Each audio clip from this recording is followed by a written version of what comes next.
Isso. Ok, gravando. Deixa eu só desligar o negócio. Okay.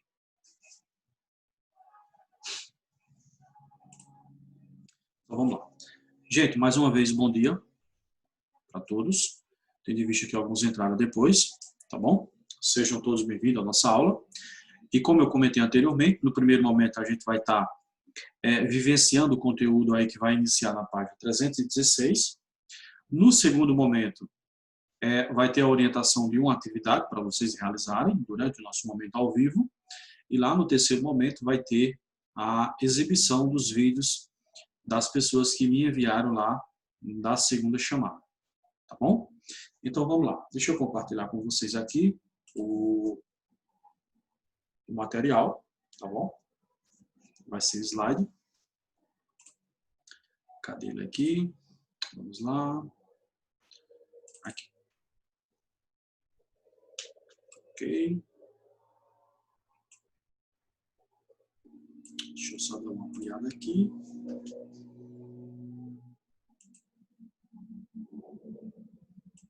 Ok, abriu aqui. Deixa eu pegar aqui uma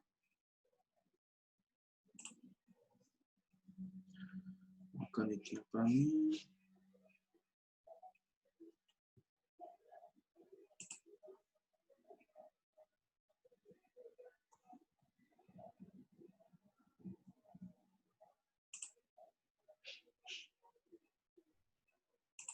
Pessoal, só um minutinho, tá bom? Estou pegando aqui o... O professor desativa o lápis. Oi? Desativa o lápis. Isso. Obrigado, tá bom?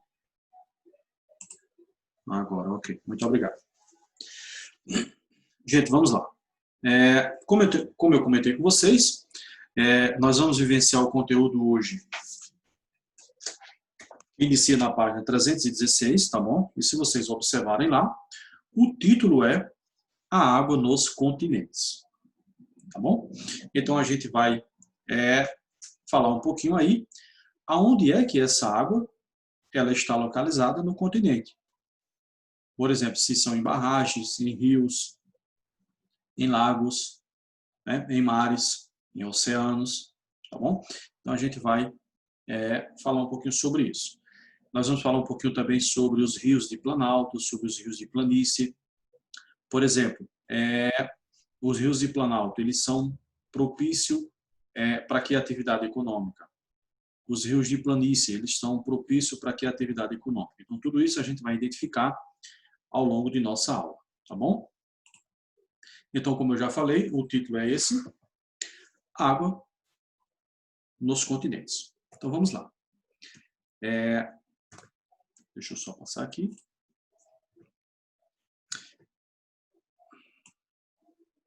Então, tá aqui a água na superfície terrestre. E eu trouxe aqui, com certeza vocês já ouviram falar sobre o planeta Água. Isso, inclusive, tem algumas músicas que se falam sobre o planeta Água. E também já deve ter ouvido falar sobre o planeta Azul, que também está se referindo ao planeta Água. Eu gostaria de perguntar para vocês, e gostaria também que vocês participassem, por que essa denominação, porque as pessoas às vezes chamam o planeta Terra de planeta Água ou planeta Azul? Quem gostaria de comentar?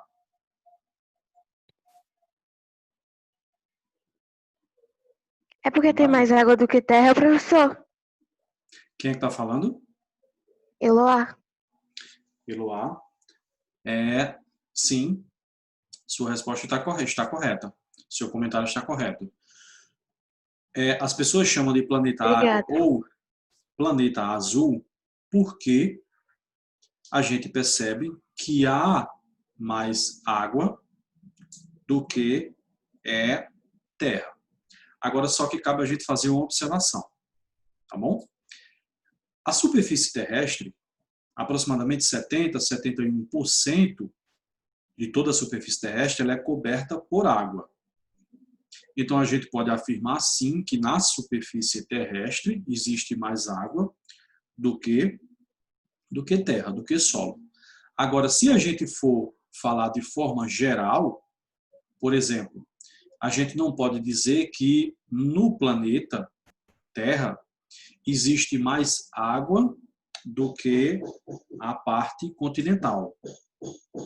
Por quê? Porque se a gente pegar a massa de toda a Terra, ela dá muito mais do que a massa de toda a água. Por quê? Porque a água ela está presente apenas aqui na superfície. Por exemplo, a gente tem um oceano, digamos que esse oceano aí ele seja profundo 5, 6 mil, 10 mil metros de profundidade. Enquanto a Terra, a gente sabe que se a gente sair daqui da superfície e for até o núcleo, a gente sabe que ela tem o quê? Que ela tem milhares de quilômetros. Não é isso? Então, mais uma vez, se a gente pegar a massa da Terra, ela tem mais água do que a massa líquida, a massa de água, tá bom?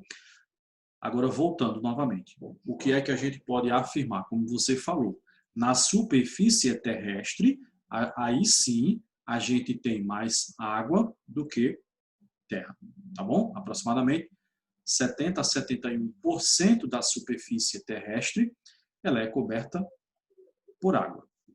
Agora, deixa eu fazer outra pergunta para vocês.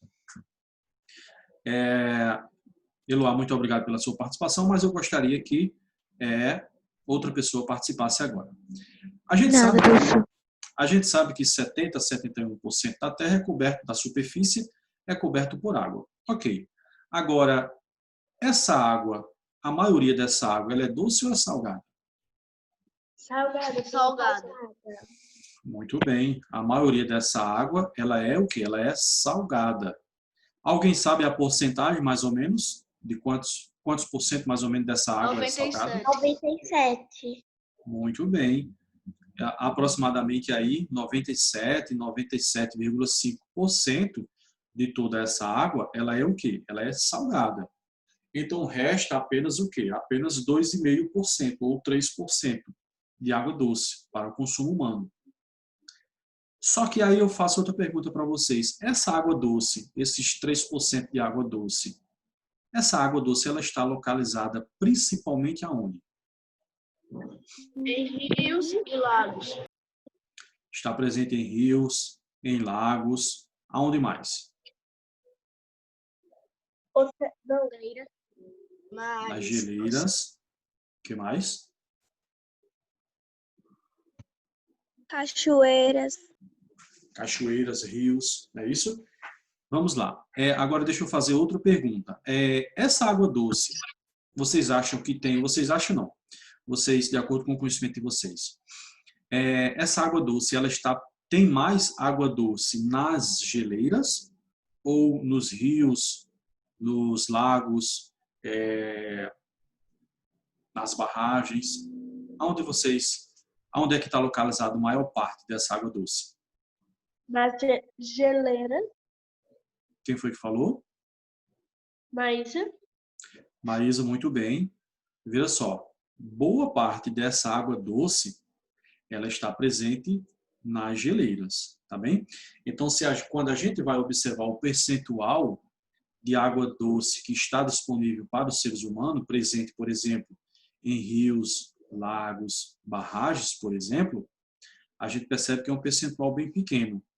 Então, por isso da importância de nós preservarmos a água. Professor, como é que a gente preserva a água? Por exemplo, não desperdiçando, por exemplo, fazendo reuso dessa água. Professor, como assim fazendo reuso? Por exemplo, a água que você lava a sua blusa, a sua farda, ou até mesmo outra roupa, você pode reservar ela em um balde e você pode estar utilizando ela no seu banheiro. Você pode estar utilizando ela para lavar uma calçada, tá bom? Por exemplo, quando você for tomar banho, né? O ideal é o quê? É que a gente gaste pouca água. Quando a gente for escovar o dente, gaste pouca água, tá bom? Porque a gente adotando essas medidas, nós estamos o quê? Nós estamos ajudando com a conservação de um elemento extremamente importante para os seres humanos, que é o quê? Que é a água. Tá bom? Vamos adiante. Obrigado pela participação de vocês, tá bom? Então, veja, eu trouxe aqui que o planeta água, nós já vimos, né? Porque aproximadamente 71% da superfície da Terra é coberta por água, e essa água ela vai estar principalmente nos rios, lagos e geleiras, tá bem?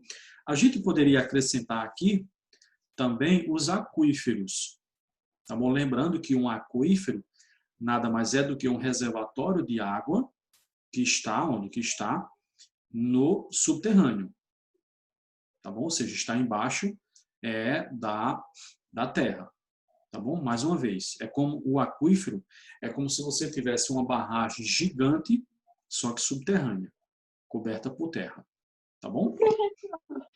Sim? E as piscinas também contam? Mas eu não entendi. As piscinas também contam? Veja, a gente pode até contar as piscinas, tá bom? Mas, por exemplo, quando você coloca água na piscina, geralmente não, a gente retira essa água de outro local, não é isso? Pode ser de uma nascente, pode ser de um rio, pode ser de uma barragem, pode ser de um lago, tá bom? Então, antes dela vir para a piscina, ela já estava presente em um outro local, por exemplo, um rio, um lago, uma barragem, tá bom? Mas podemos contar assim. Seguindo adiante aqui, ó, quando a gente fala sobre os rios, por exemplo, eu trouxe aqui, ó, rios são cursos naturais de água doce. Deixa eu fazer uma pergunta para vocês. Vocês conhecem algum rio de água salgada? Ah? Eu não. Eu também não. Eu. Não. Por quê? Porque não existe rio salgado. Todo rio ele é o quê? Todo rio ele é doce. Todo rio é de água doce. Tá bom? Mais adiante a gente vai ver que o que torna a água salgada é a grande concentração de quê? De sais. E a gente só vai ter a concentração de sais em um local que a água fica parada. Por exemplo, o Mar Morto. O Mar Morto, nós já vimos, já estudamos sobre os mares, é isso? O Mar Morto ele é um mar fechado, na qual ele não tem contato nenhum com o oceano. Aí toda a água que ali chega, junto com sais, por exemplo, essa água ela é evaporada, essa água ela é retirada, por exemplo, para irrigação, para abastecer algumas cidades, mas os sais ficam concentrados ali naquele lago. Então, com o passar de milhares de anos, foi se acumulando sais ali, chegou a um ponto que ele é o quê? Ele é um dos mais salgados do mundo. Tá bem? O Mar Morto. Agora, o rio não tem condição nenhuma dele ser salgado, por quê? Porque a água está sempre em movimento. Então, nunca vai acontecer essa concentração de sais, tá bom? Voltando aqui, os rios são cursos naturais de água doce que se originam de fontes subterrâneas, do escoamento superficial da água da chuva e do derretimento de geleiras. Então, vamos por parte. Deixa eu pegar aqui uma caneta. Então, quando a gente analisou aqui, ó, que se origina aqui, ó, de fontes subterrâneas, professor, como assim de fonte subterrânea? Por exemplo, um rio ele pode ter a sua nascente, né, com água que aflora, por exemplo, que a água que está ali no subsolo, ela pode aflorar, a gente vai chamar de, por exemplo, de uma mina, e essa mina pode originar um rio, tá bom? Esse rio ele pode ser formado também a partir do escoamento, aqui, ó, do escoamento superficial da água da chuva. Ou seja, na medida que vai ocorrendo as chuvas, essa água ela vai escoando, ela vai se juntando em um local só e ela pode formar o quê? Ela pode formar um rio. A gente pode ter também um rio formado a partir de quê? A partir do derretimento de geleiras. Por exemplo, lá na Cordilheira dos Andes, a gente lá no topo dessa cordilheira, ela é bastante gelado, tá bom? Então, em determinado período do ano, esse gelo que está lá presente, ele vai derreter com isso, ele pode abastecer um rio. Por exemplo, o Rio Amazonas. O Rio Amazonas ele é abastecido pelas chuvas que ocorrem na região lá, mas ele também é abastecido pelo derretimento de gelo, lá na Cordilheira dos Andes, também lá no Peru. ok? Por isso que a gente diz que o rio Amazonas ele tem um regime misto, ou seja, ele é abastecido tanto pela chuva como pelo derretimento de gelo lá da Cordilheira dos Andes, tá bom? Gente, alguma dúvida até aqui? Não? Podemos seguir adiante? Então vamos lá. Deixa eu só trocar aqui. Ok. Eu trouxe aqui também que os rios eles são de grande importância para as sociedades humanas, pois são utilizados para a extração de água, alimentos, geração de energia, também, tendo em vista que as hidroelétricas, elas são construídas onde? Elas são construídas nos rios. Por exemplo, a energia que nós utilizamos, ela é originada em uma hidroelétrica, que foi construída lá no Rio São Francisco. Essa hidrelétrica que abastece nossa região aqui, ela é chamada de Luiz Gonzaga. Não sei se vocês sabem. Professor, Sim. está em que página? Porque eu consegui entrar agora, que eu perdi a hora. Página 316. Ok? Ok. Então, como eu estava falando, a nossa eletricidade que nós utilizamos aqui na nossa região, ela é originada em uma hidrelétrica, também, e essa hidrelétrica ela é chamada de Luiz Gonzaga, que está lá na bacia do Rio São Francisco, tá bom? O rio ele também pode ser utilizado para a navegação, né, para o transporte de mercadoria, transporte de pessoas. Ele pode ser utilizado para a irrigação de terras agrícolas, por exemplo, você pode aguar, na verdade, irrigar o milho, o feijão, a batata, tá bem? Ou seja, você pode irrigar aí diversos gêneros agrícolas. Com relação aos rios e bacia hidrográfica, por exemplo, eu trouxe aqui, ó, sempre ocorre de um lugar mais alto, ou seja, o rio ele vai ter a sua nascente sempre em um local mais alto, ou seja, em um local, em uma área de maior altitude, tá bom? Para mais baixo. Aí na parte mais baixa a gente vai ter o quê? A gente vai ter a foz e ele pode ser também chamado de embocadura. Então, mais uma vez, todo rio ele tem sua nascente e todo rio tem sua foz. A foz do rio é aquela área ali que o rio se encontra com os oceanos. Por exemplo, o rio Capibaribe, o rio Amazonas, ele deságua no Oceano Atlântico. Então, aquela área ali a gente pode chamar de foz do rio. Agora, com relação à nascente, o nome já está dizendo, né? É onde o rio inicia. Tá bom? Continuando aqui, ó, em seu curso em direção à foz, os rios podem se encontrar e se unir, formando outro rio. Por exemplo, o rio Amazonas, ele só é chamado de rio Amazonas no território brasileiro. Mas, desde a sua nascente, por exemplo, ele vai ser chamado, são dois rios, é o Rio Negro e o Rio Solimões. Aí, quando esse Rio Negro e o Rio Solimões eles se juntam, aí ele forma o Rio Amazonas, tá bom?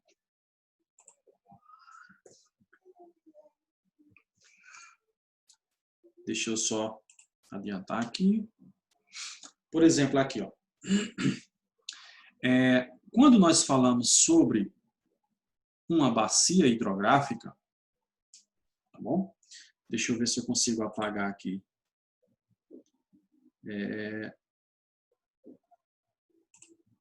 Ok.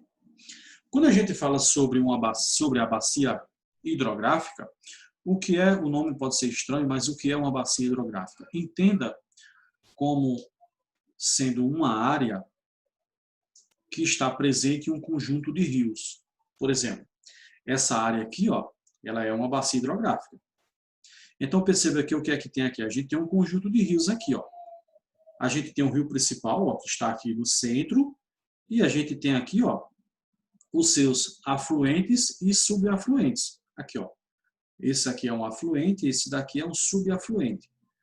Esse daqui que sobe é um afluente, e esses que tem aqui do lado aqui, ó, eles são o quê? Eles são subafluentes.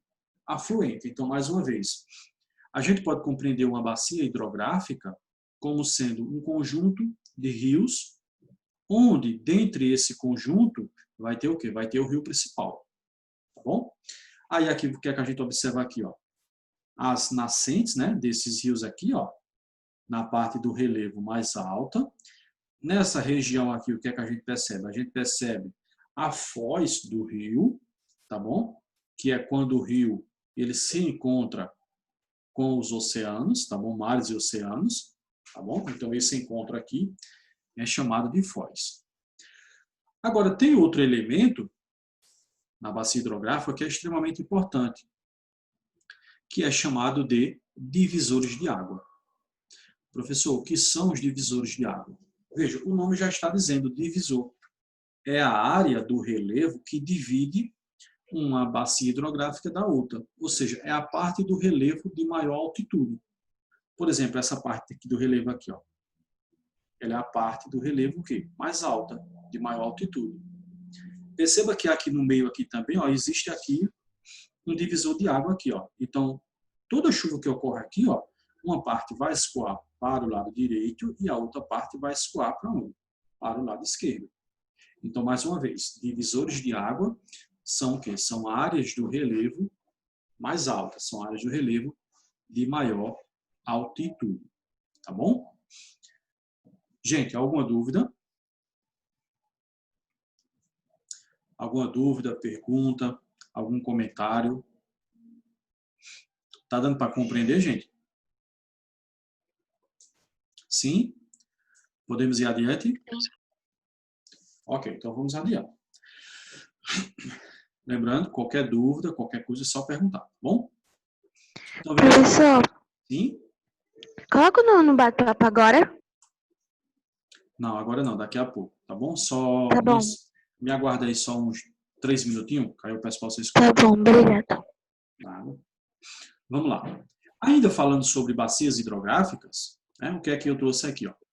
Quando o rio principal recebe as águas de um ou mais rio secundário, lembrando que a gente viu que a bacia hidrográfica é o conjunto de rios, na qual você tem o rio principal e tem seus afluentes. Os rios afluentes, eles também podem ser chamados de rios secundários. Tá bom? Então, formam-se uma rede cuja área drenada por esse rio principal e seus afluentes é denominada de bacia hidrográfica. Tá bom? Então, mais uma vez, a bacia hidrográfica nada mais é do que um conjunto de rios, onde vai ter o rio principal, vai ter seus afluentes, tá bom? Aí toda chuva que ocorre ali naquela região, ela vai escoar em uma só direção, que é onde? É até o rio principal, e esse rio principal ele vai levar toda essa água para os mares e oceanos, tá bom? Vamos adiante. Pessoal, eu acho que tem alguém com o áudio aberto. Vê se tem alguém aí com o áudio aberto e fecha, por favor. Então, vamos lá aqui, ó. Um rio pode percorrer centenas de quilômetros e ter, por isso, uma bacia hidrográfica imensa. Há vários exemplos de países que compartilham uma mesma bacia hidrográfica. Então, veja só. Por exemplo, a bacia hidrográfica do rio Amazonas. Por exemplo, como eu trouxe para vocês aqui agora. A bacia hidrográfica do rio Amazonas, que é essa daqui, ó, ela não está presente apenas no Brasil. Perceba que ela adentra aqui, ó, na Bolívia, do Peru, do Equador, também ela chega aqui até a Colômbia, chega até a Venezuela, tá bom? Então, a gente pode ter uma bacia hidrográfica pertencente a um só país, mas a gente pode ter uma bacia hidrográfica pertencente a mais de um país, tá bom? Por exemplo, aqui, ó, a maior bacia hidrográfica do mundo é a bacia amazônica. Então, a gente já sabe que a maior bacia hidrográfica do mundo é a bacia amazônica. E o maior rio do mundo também é o rio Amazonas, tá bom? Que tem uma área, ó, de aproximadamente 6 milhões de quilômetros quadrados. E é compartilhado dentre os territórios de Brasil, Venezuela, Bolívia, Peru, Colômbia, Equador e Guiana. Como a gente pode observar aqui, ó, nessa imagem aqui, tá bom? Então, observa aqui, ó. Aqui tem um planisfério, não é isso? Aí aqui a gente vai ter o Brasil aqui, ó. Aí aqui a gente vai ter essa bacia amazônica. Então, essa bacia amazônica, ó, ela é essa daqui que a gente tá, que eu estou mostrando para vocês aqui. Ô, professor, Sim, Maísa? na Terra, o Brasil é o que tem mais água, né? Veja, o Brasil, ele é o país, a resposta é sim. O Brasil, ele é o país que tem o maior reservatório de água doce do mundo.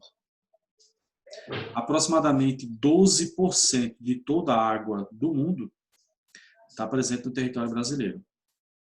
Então, Aí, de repente, ele é o que tem mais, né? isso é o que tem mais. Aí, de repente, alguém pode imaginar, professor, então como é que pode? Só o Brasil tem 12% de toda a água doce do mundo, e como é que em alguns lugares... Pessoal, desliga o áudio, gente. É o de Yasmin Camille. Então, veja, alguém pode se perguntar que, professor, como é que pode? Se o Brasil é o país que tem maior reservatório de água doce do mundo, como é que existe escassez de água no Brasil? Veja só, de toda essa água doce que está presente no Brasil, quase 70% dela está na região norte. Aí na região sudeste vai ter aproximadamente 6%, na região sul também, em média de 6,5%. Na região centro-oeste vai ter aproximadamente 16%. E o nordeste, ele vai ficar com aproximadamente 3,5% dessa água doce. É a região que tem o menor percentual de recursos hídricos. Tá bem? Então, a gente pode dizer que a causa da nossa escassez hídrica ela está relacionada com a má distribuição dessas águas, uma vez que boa parte está na região norte e na região centro-oeste, mas a gente pode relacionar também com o mau uso da água, na qual nós não utilizamos bem o recurso mais precioso do planeta Terra, que é a água. Por exemplo, a gente tem países que têm menos águas do que a nossa região nordeste, e eles conseguem sobreviver muito bem com relação a isso. Sim? Já é 8h39. Ok, eu vou encerrar aqui. Só um minutinho que eu vou pedir para vocês colocarem o nome lá, tá bom? Então, deixa eu voltar aqui. Ok. Gente, estou percebendo aqui que várias pessoas já colocaram o nome. Quem não colocou ainda, coloque o nome, por favor, lá no bate-papo, para a gente encerrar nosso primeiro momento.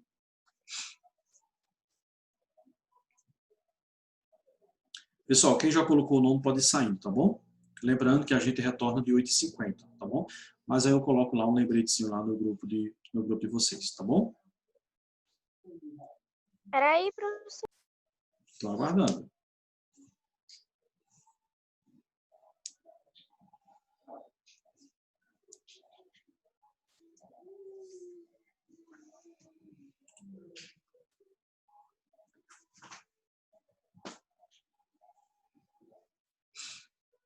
Pessoal, posso encerrar, não é isso? Acho que todo mundo já colocou o nome. Eloá? Ok, vamos lá. Tchau, professor. Tchau, tchau. Até daqui a pouco. Tchau.